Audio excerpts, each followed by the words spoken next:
my sister's baby is 7 months old now. Oh, And she is like the most smiley baby.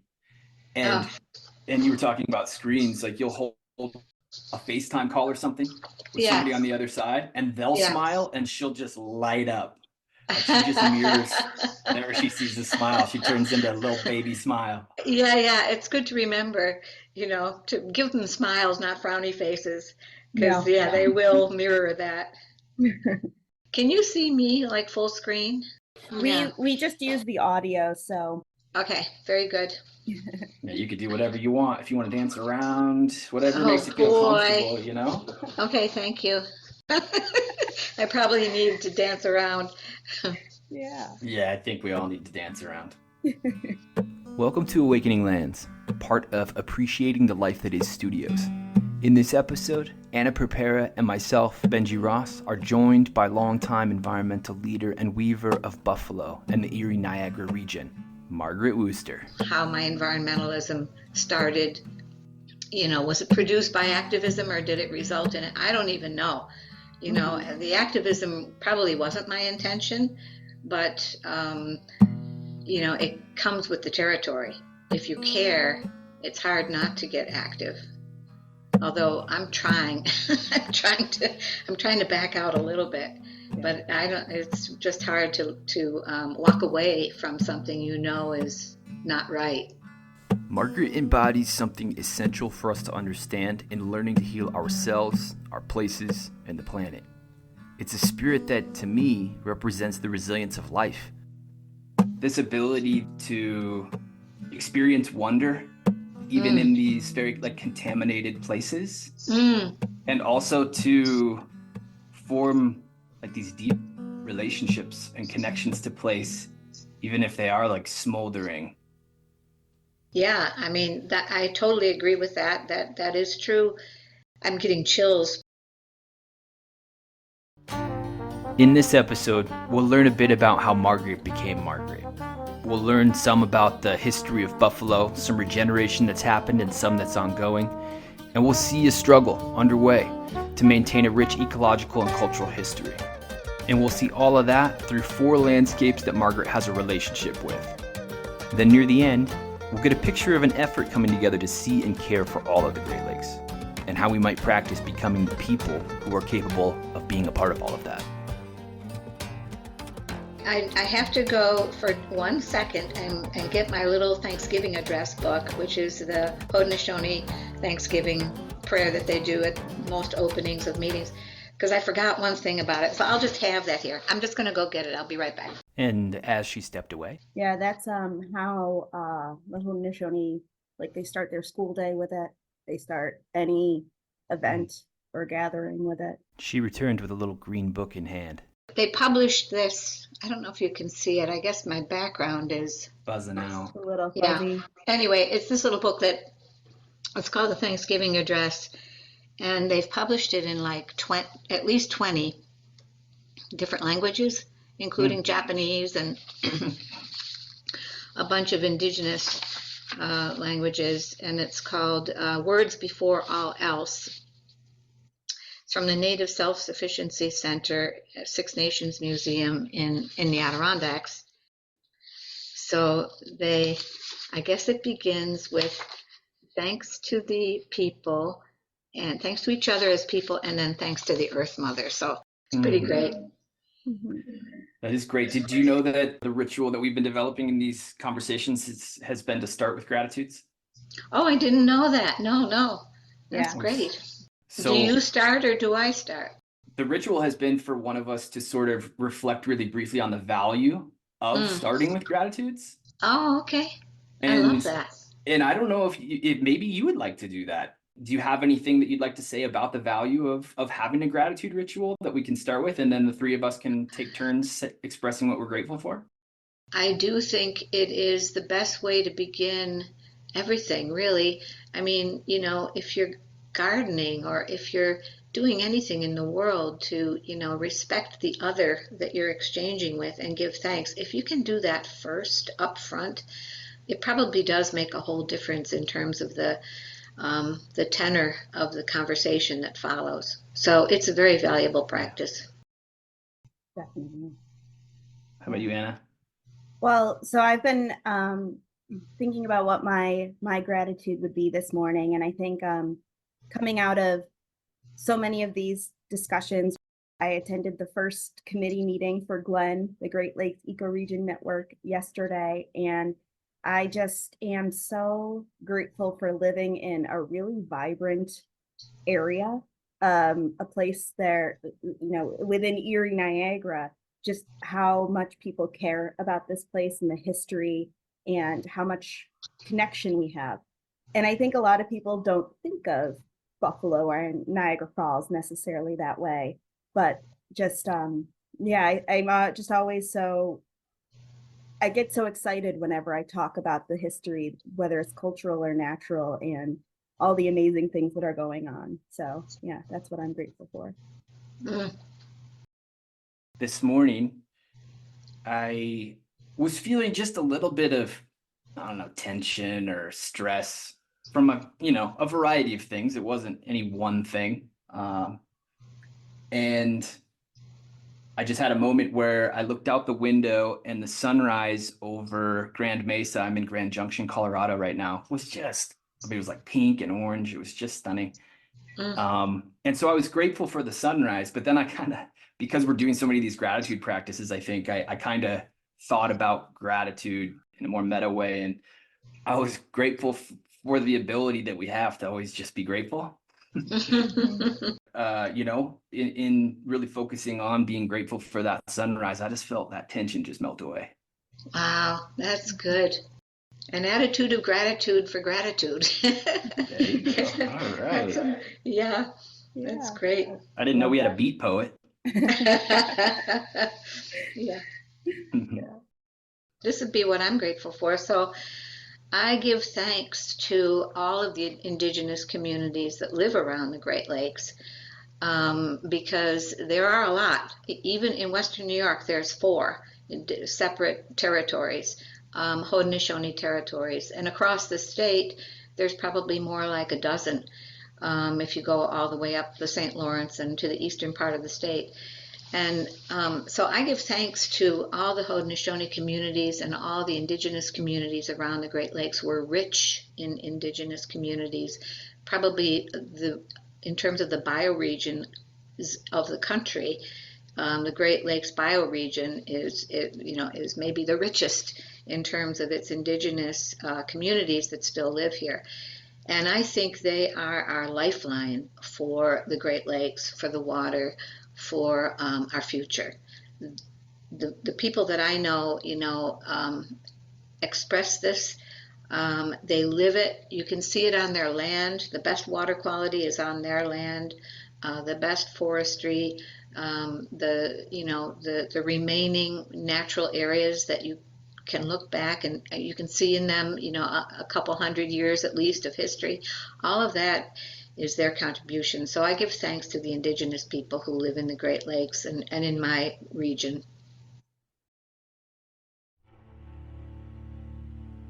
Growing up in Buffalo, we would love to hear how you started developing your connection to this place.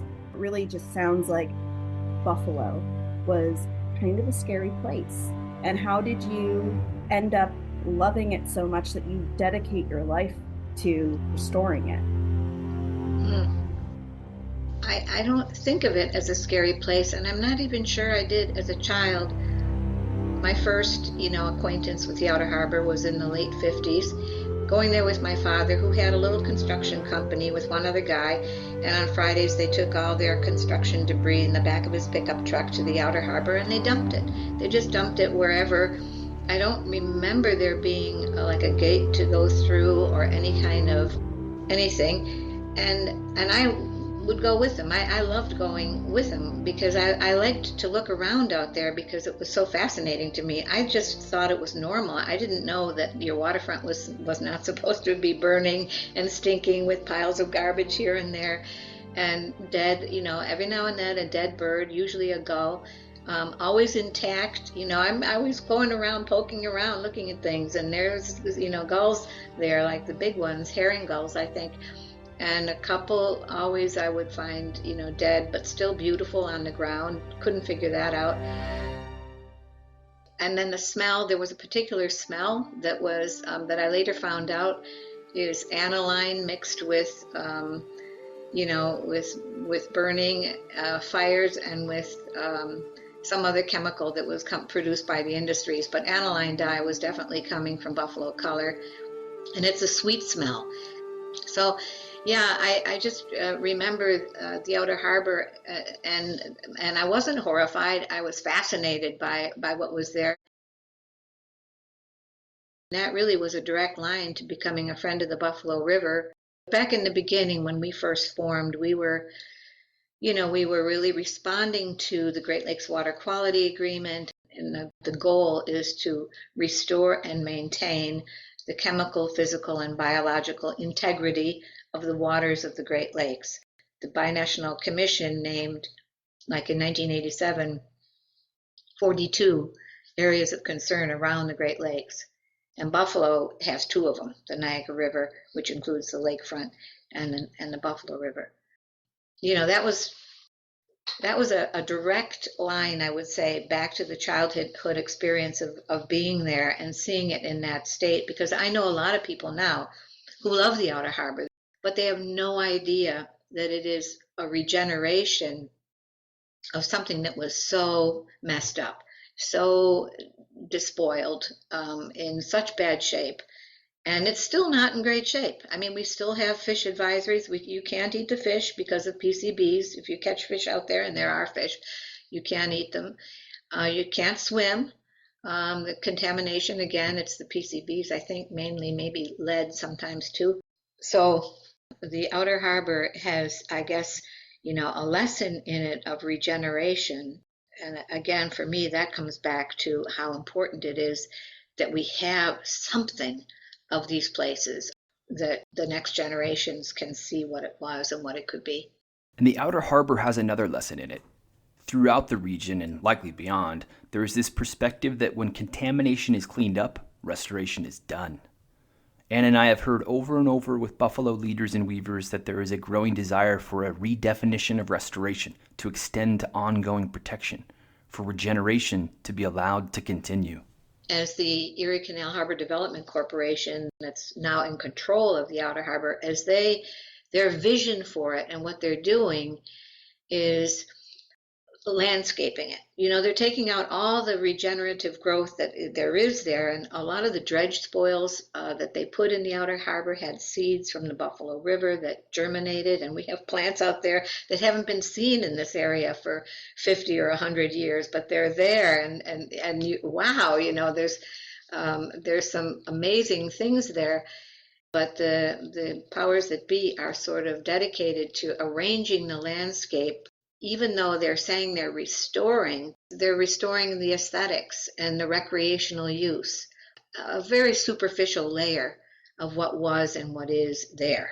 You don't see it. They've cut down all the trees to make lawn, for example, in one area, this really, kind of amazing cottonwood forest that had grown up, and some pretty majestic trees, lots of them. We went out and inventoried them, and, there were over 100 big trees.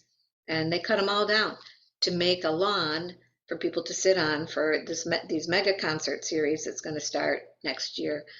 So, they're removing the traces, and that is scary to me, because how will people ever find their way back to understanding what this was or could be?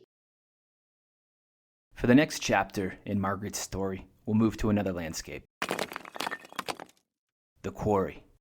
I grew up just one street away from a huge limestone quarry. And, it was what an anomaly it was. In the city of Buffalo, the middle of a residential neighborhood in the city of Buffalo, there was this enormous limestone quarry that was no longer. It had been, closed decades ago. So it was all overgrown, and it was renaturalizing in its own way. that was a lesson in regeneration, because on my watch, that was an amazing place, better than the outer harbor, because we could run around out there, and we found stuff, we found snakes, we collected fossils.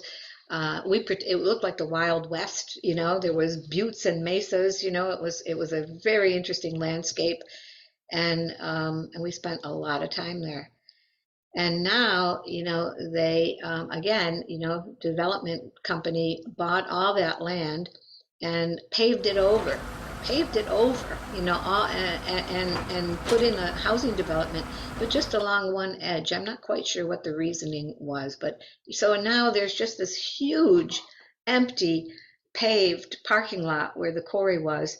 And it's such a loss to the community. Kids can't go there. It's part of the Onondaga Escarpment. It's a defining feature in our city and in our region. It really runs from Syracuse all the way across the north shore of Lake Erie and runs smack through Buffalo. Our main street follows it and stuff. And that quarry was dug into that escarpment. And I don't know, I think it's very much key to the life here.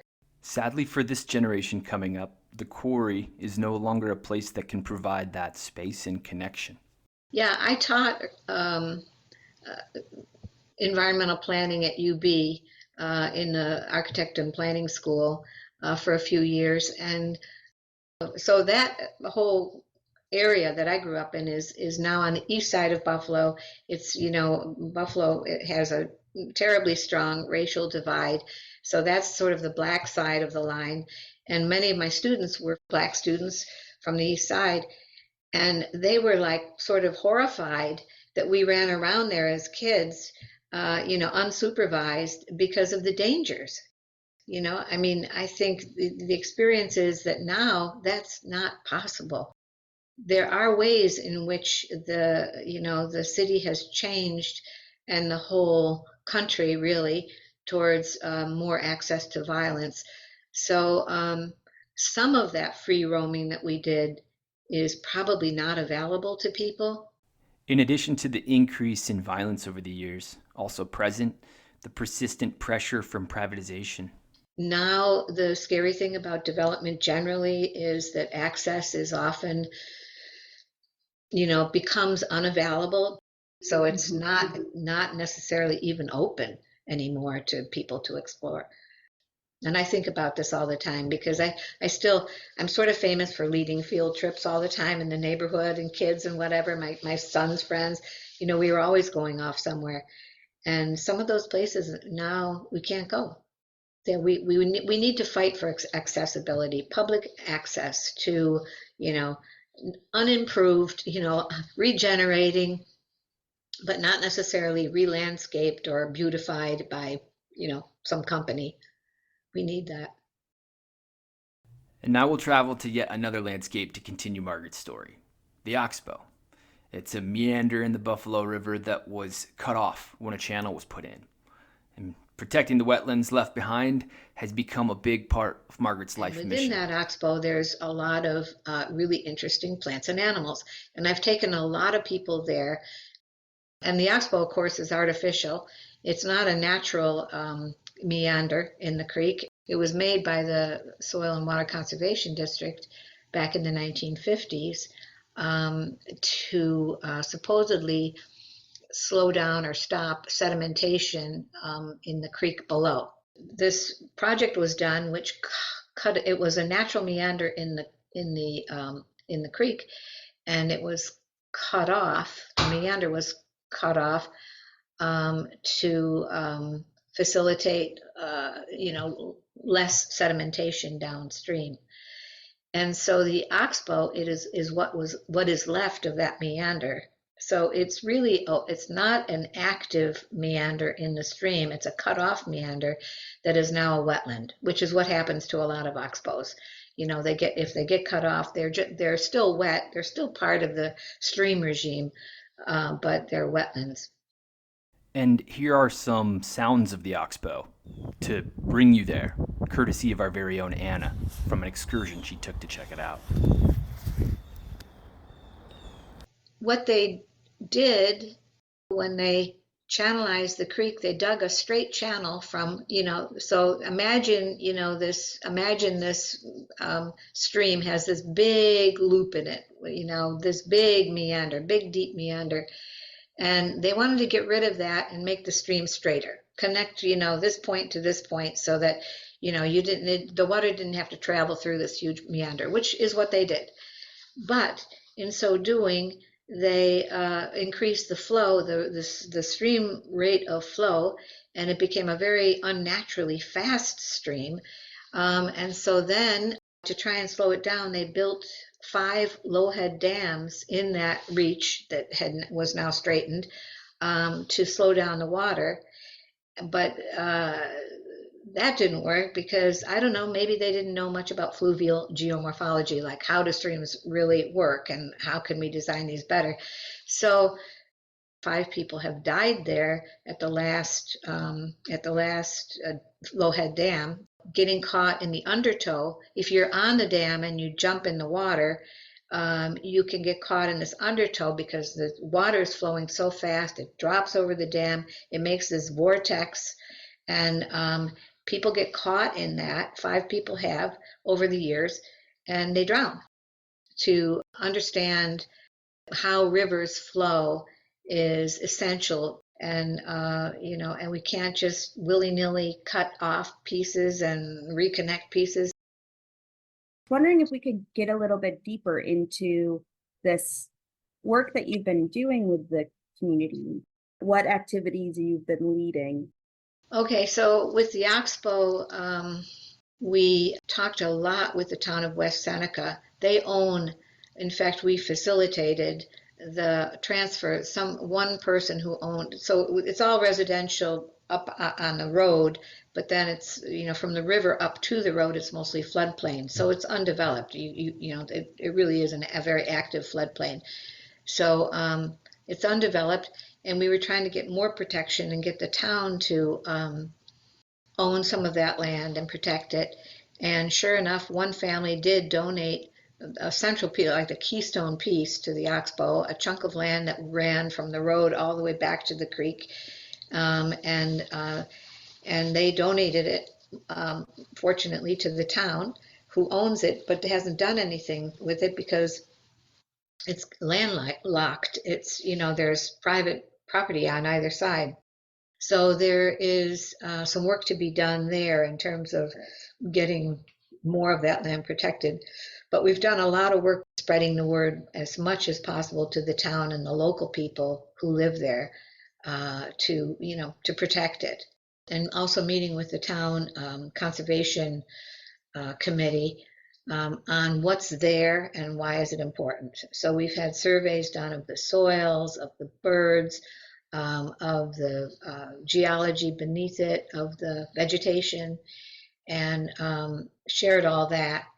So I think there is, and we made a little book called Know Your Backyard, so people can, identify what they have, which is all stuff that's at the oxbow. But there's some pretty interesting plants there, and also species. There's coyotes living there, for example, and getting grants for people to get to work out there, and then working out there myself, planting native trees.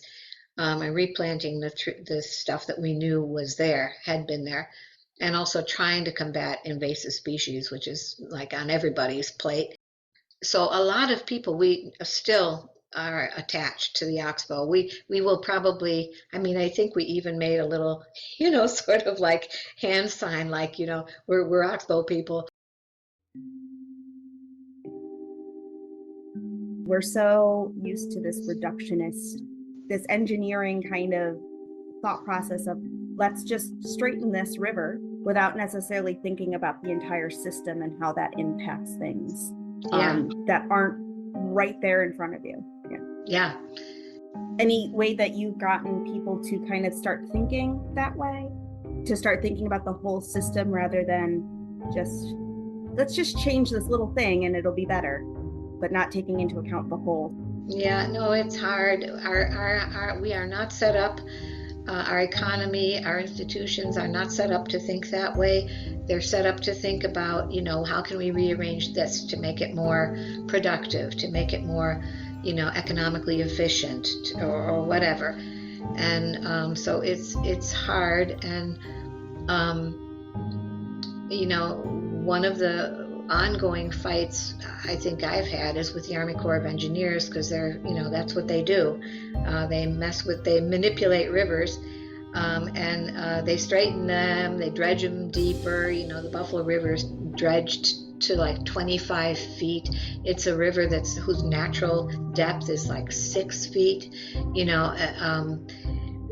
and so no wonder there were no fish in the Buffalo River between I don't know, like 1890 and 1950 or something. There are no fish at all, because there's no oxygen in the water because it was so deep. And so, yeah, it's very hard to get ourselves out of the habit of rearranging the land and water to our liking, rather than working with it and moving out of its way. And not far from Buffalo, there's a development project called STAMP.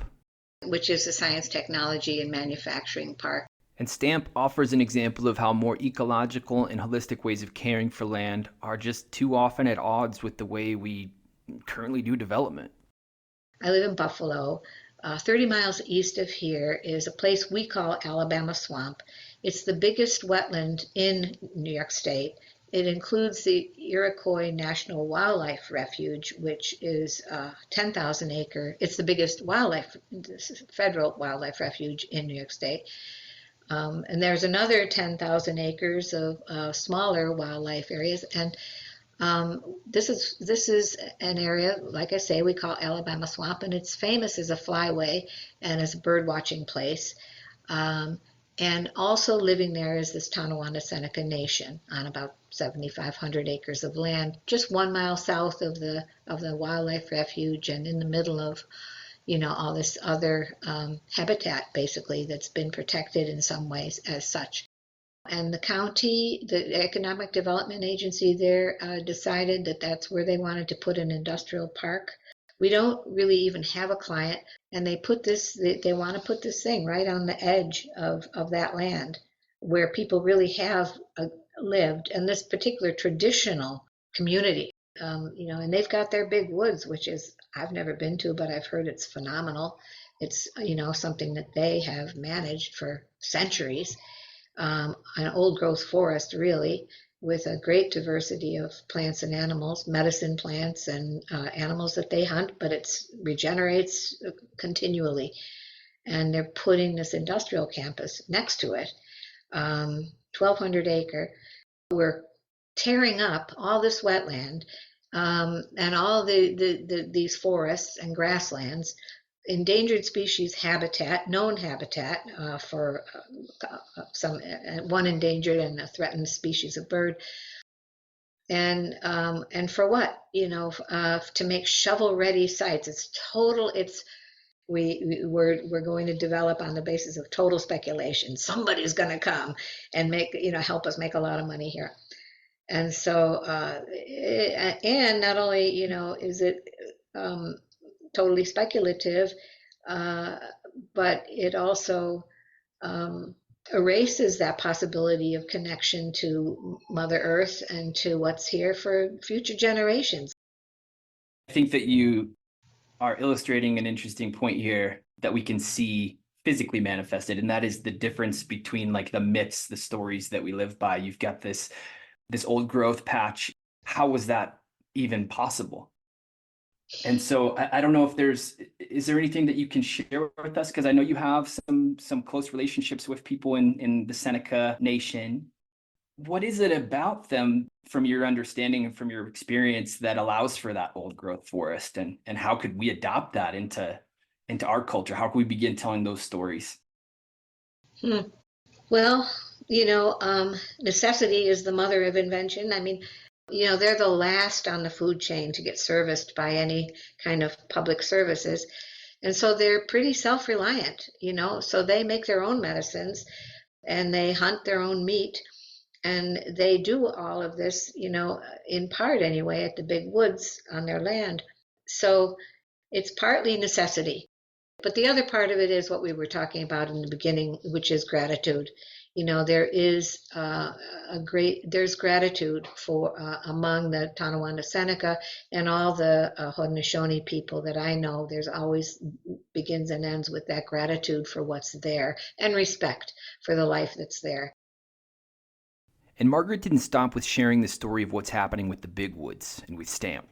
She also provided us with a link that can be found in the show notes to the Tonawanda Seneca Nation's Facebook page or to join their mailing list to follow the story. We are trying to fight, but it is a very stacked deck that we're fighting. Who knew how stacked? The most stacked deck I've ever come across so far. So it's hard. It's a hard fight, but we have to do something. The Tonawanda Seneca have come out unanimous to the hearings. Man, woman, and child, little kids, really old men, and everybody in between, all showing up at these hearings, testifying. Unanimous testimony against this thing. And after the story of the big woods and a sense of the challenge we all face in learning to heal whole landscapes, she made sure to add a dose of hope for what could be. I wouldn't be involved in all this without some sort of hope that we can do things better. And I have seen, where natural regeneration has been allowed to occur, I've seen transformation. I've seen regeneration. It often is not allowed to occur. But where it occurs, it doesn't take long for things to sort of gel in some sort of original configuration that is, the history of this place. And it's kind of magical in a way, really, the strength of a place to regenerate if you leave it alone, help it along a little bit, because it's all out of balance. There's tons of deer everywhere at the oxbow chewing down the trees, all part of the learning how to, how to support life coming back there. But we do have, oh, here comes the baby. We do have this new organization starting called Great Lakes Ecoregion Network, and it's starting with a lot of the same people, including me, who worked with the original group, binational group called Great Lakes United, and they started back in the late 1980s in response to the Great Lakes Water Quality Agreement and its goal of restore and maintain the chemical, physical, and biological integrity of the waters of the Great Lakes. That was a flag we could all fly. And it's been picked apart since, but it always comes back pretty much to that. And so, Great Lakes United was a coalition of groups from across the Great Lakes, from Duluth, Minnesota to Montreal, Quebec. We always included the St. Lawrence River when we talked about the Great Lakes Basin because it's the connection to the ocean, it's the drainage. And a lot of stuff ends up in the St. Lawrence River that was, chemically built in Niagara Falls, let's say. A lot of the work that I've done and other people have done came out of that Great Lakes Water Quality Agreement, attention to these areas of concern. And what we are trying to do now when we form Great Lakes Ecoregion Network, which is coming along, is to sort of restate the goals a little bit more clearly, including what it means to restore and maintain. Because a lot of these areas of concern that are getting restored are again then going back on the market. Restoration, it's hard for capitalism to keep out of anything that promises, money. Restoration has come to mean redevelopment. So a lot of people who've worked on areas of concern and like we are horrified to see that, now that all this money and time has been spent to help renaturalize and remove the contaminants and clear up the brownfields, that is going to be paved over and developed into high-rise housing. So Great Lakes United gave the idea, and we have with the Outer Harbor, that these areas of concern should become areas of protection. That all 42 of these, compromised areas around the Great Lakes that people have worked on so hard and done so many good things, they should not be put back on the market. They should become areas of protection. So I don't know. It's like when I was a teenager, it was like make love, not war. Okay, that was our slogan. I need a slogan like that, a 4-word slogan for what we want now. It definitely has to do with maintaining the restoration work that you've done, and the restoration work that the land has done. The regeneration that's actually happened. Margaret later sent us a slogan to represent this idea: protect first, restore second. You're mentioning about Great Lakes United, which has unfortunately was not able to continue until about 8 years ago. Yeah, I don't know when I think it was probably around 2015 or something when it went down. Money was nobody wanted to write grants anymore. Which is, I understand. Yeah. Yeah. Well, I think that having this kind of overarching view is really helping everybody think in whole systems, because we have to collaborate in order to really make big change. And so you were the executive director of Great Lakes United, which is spanned 2 countries, 5 states, multiple First Nations, 8 states, 2 provinces, and multiple, I don't know how many First Nation lands, a lot. Yeah. Yeah, I'm wondering if you could just tell us some lessons learned from the time that you were leading this really dynamic organization. When I came on as executive director, it was all pretty well formed.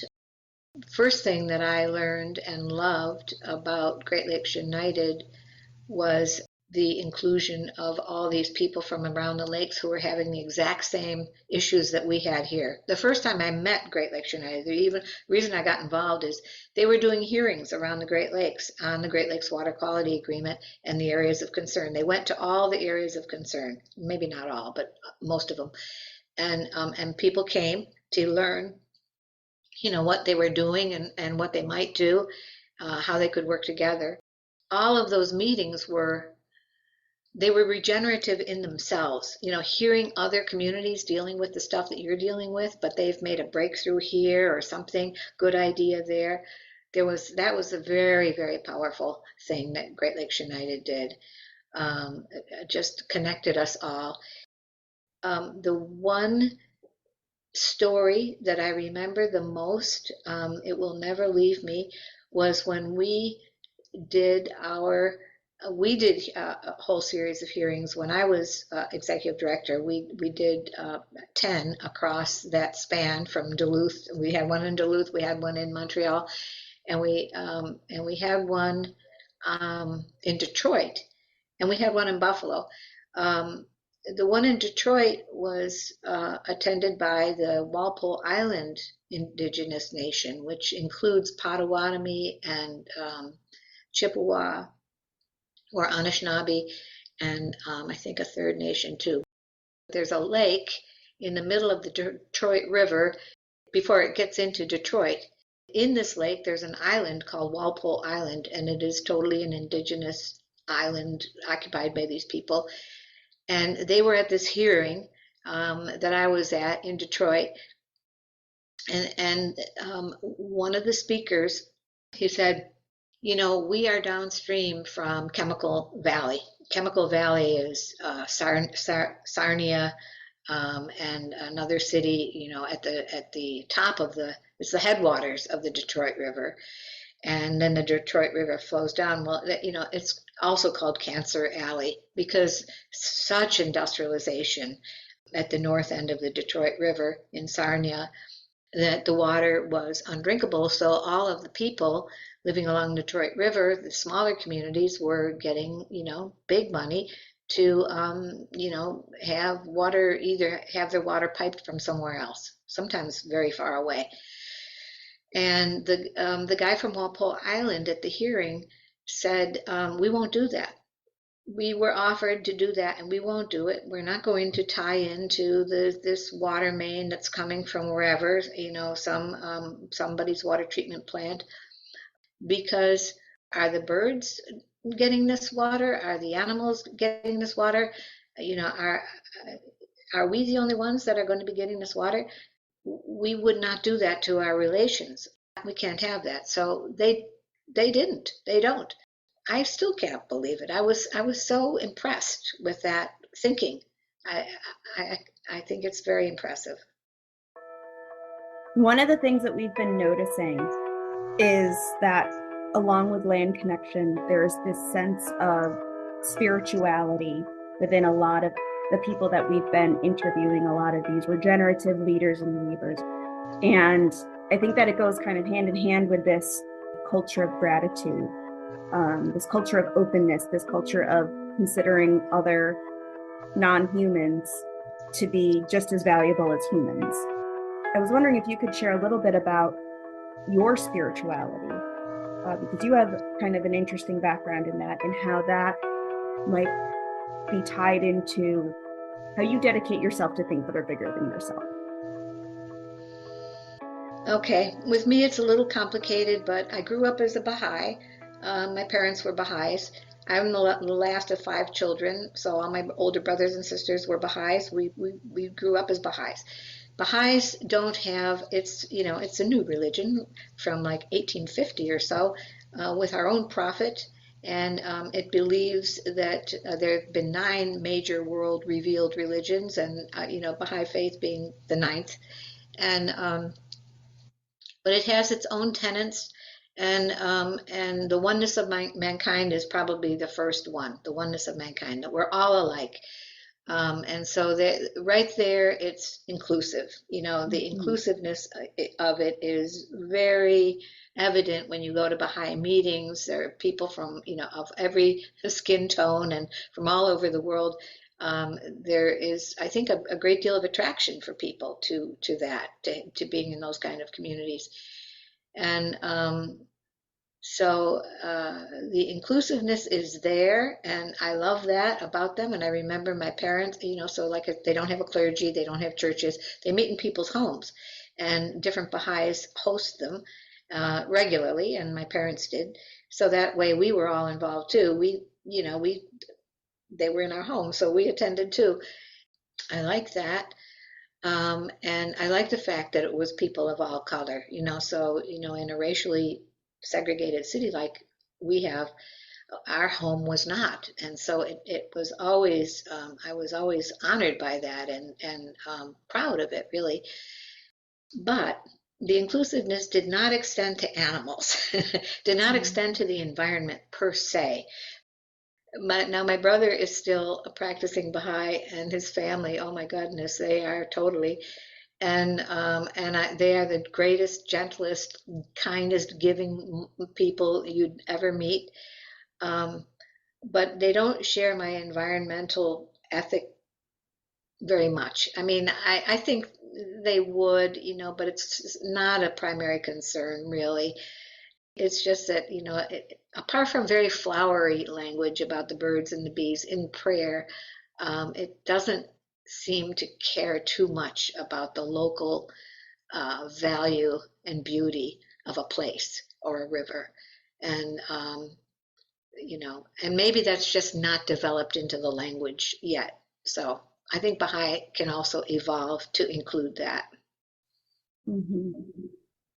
As long as God is off earth, somewhere, as long as when you pray and you pray to God, as long as God remains someone, somewhere else, not on this earth, that's a problem. That is a problem. I cannot pray to that God.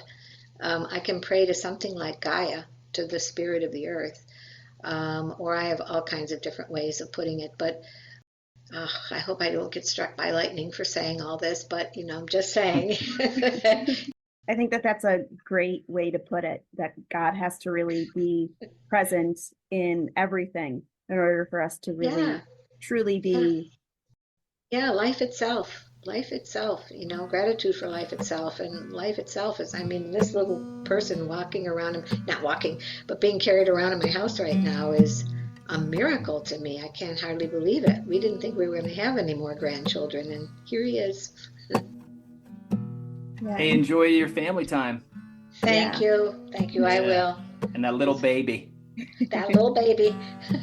Okay, thanks, guys. Yeah. Bye, Margaret. Bye. I'm going to hit. Thanks for listening. If you're feeling a jolt of inspiration, If you'd like to support Anna and me in our ongoing efforts to tell these stories, you can donate to us on our Patreon at Awakening Lands. Links for all of this can be found in the show notes. Thanks, and please tell your landscape we said hello.